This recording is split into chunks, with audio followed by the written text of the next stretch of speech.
Today we'll work on fun rhythm activities that you can do with your beginners either online or in person. They work either way.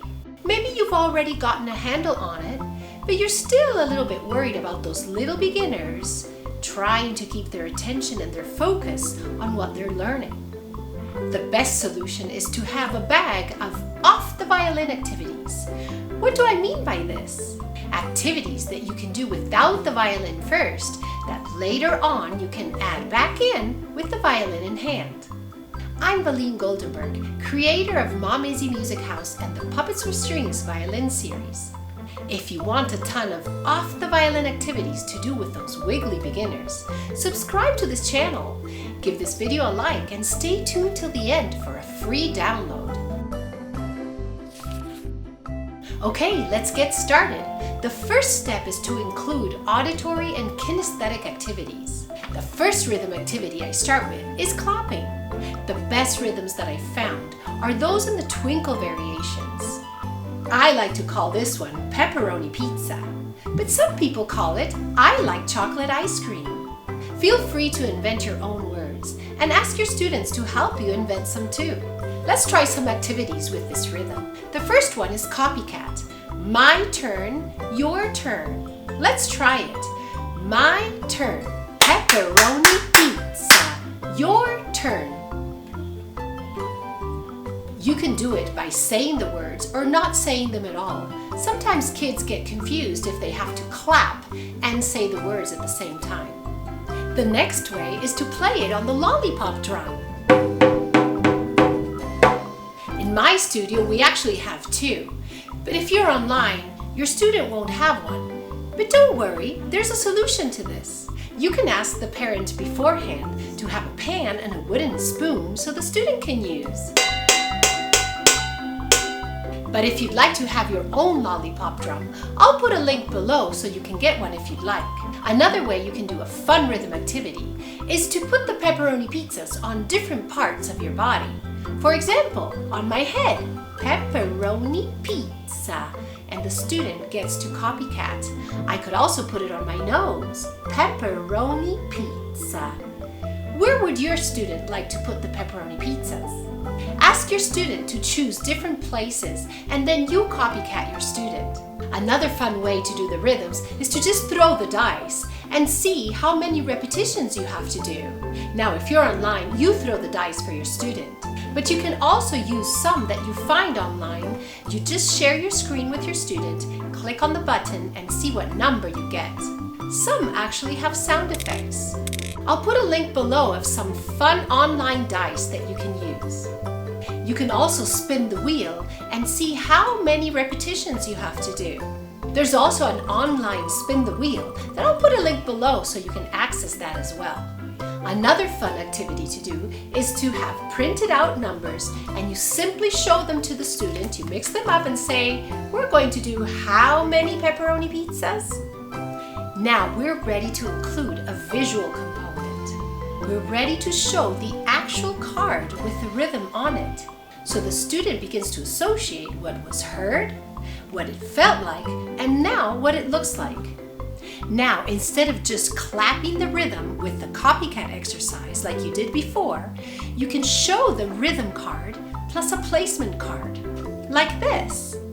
The student would now tap the pepperoni pizza on the knees. Or like this. The student would play pepperoni pizza on the feet. How about this one? The pepperoni pizza would be placed on the head.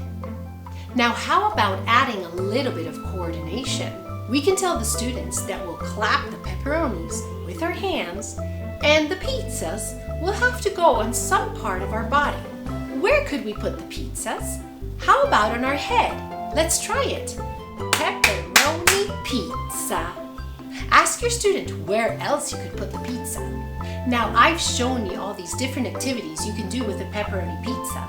Of course you can apply it to the other twinkle rhythms. Let's stick with these three rhythms for now. Pepperoni pizza. The next one, Jack Bunny eats carrots. And the last one, Mississippi is a river. Now you have a fun activity where you can be showing different rhythms and helping the student recognize them. Now you can actually mix up the cards. Show your students these two rhythms and also show a placement card. Now ask your student to play those rhythms on that part of the body. If your student doesn't remember a rhythm, remember that you can say, listen carefully and the rhythm will tell you what it is. And you tap nice and loud on the piece of paper. Another fun activity is to use a regular whiteboard and a marker. Or just draw the rhythms on a piece of paper and make a tutorial out of it. Guide your student to draw the circles and color them inside. Show them how to draw the lines and how to connect the notes together. If you're online and you're using Zoom, I love sharing the whiteboard and my students love working on that too. They can draw the staff, they can even learn how to draw the treble clef, and they can draw the notes on the staff, and you can have wonderful activities on the whiteboard via Zoom. Leave your students some homework. Ask them to draw the pepperoni pizza and the other rhythms that they remember and show you next lesson. If they're drawing the pepperoni pizza, ask them to cut out some pizzas and put them on the card. If they're drawing the Jack Bunny eats carrots, well, guess what? They can draw some bunnies and some carrots. Make it fun and creative. And how about a little bit more about what you can do with these off-the-violin activities and rhythm? Why not start teaching your students about the elements of music while carrying out these activities? The easiest one is dynamics, either forte or piano.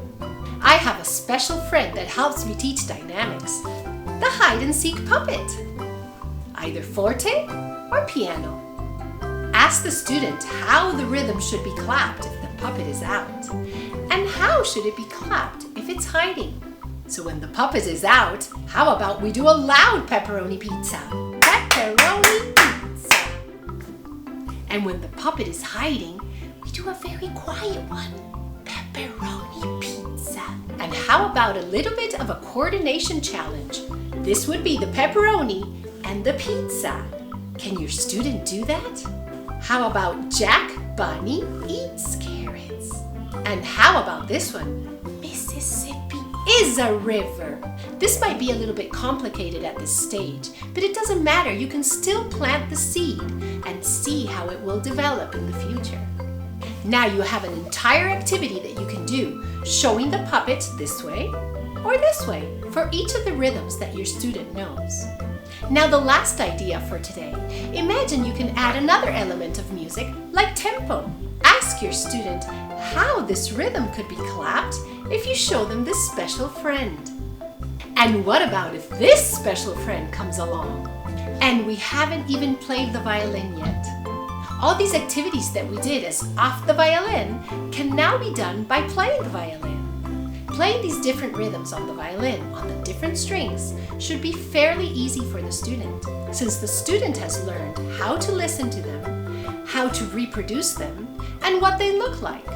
Don't forget to download the large rhythm cards so you can print them out and use them with your student. Laminate them so they'll last a long time. I'll put a link below so you can download them today. I hope you've gotten a lot of ideas about how to start teaching rhythm to your young violin beginners. Please give this video a like and don't forget to subscribe so you won't miss any of the fun violin tips that I'll be sharing with you.